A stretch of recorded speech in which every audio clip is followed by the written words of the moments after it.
Hello বন্ধুরা, welcome back to my channel. দুদিন আগে আমাদের এদিকটা অনেক ঝড় বৃষ্টি হয়েছিল, তাই মাঠঘাটগুলো একবারে জলে ভরে গেছে এবং চারিদিক কেমন সবুজ হয়ে গেছে। আজকে আমার একটা পার্সেল আসলো, যেটা আমার অনেকই দরকার ছিল।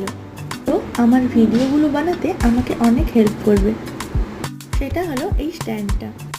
তারপর একজন বন্ধুর বিয়ে বাড়ি ছিল, তাই সে আমাকে বলেছিল কিছু শাড়ি চুজ করে দিতে।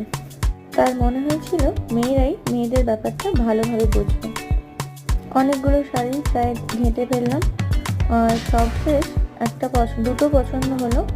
আর দুটোর মধ্যে ওকেই বলেছিলাম এবার তুই দেখ যে তুই কোনটা নিতে চাস। সেই দুটো হলো এগুলো। আর এটা একটু আনকমন কালার ছিল, তাই আমি ওকে বলছিলাম হলুদটা বাদ দিয়ে অন্য কালার নিতে। সামনে ছেলেটার বার্থডে, তাই ওকে নিয়ে বেরিয়েছিলাম জামা কিনতে।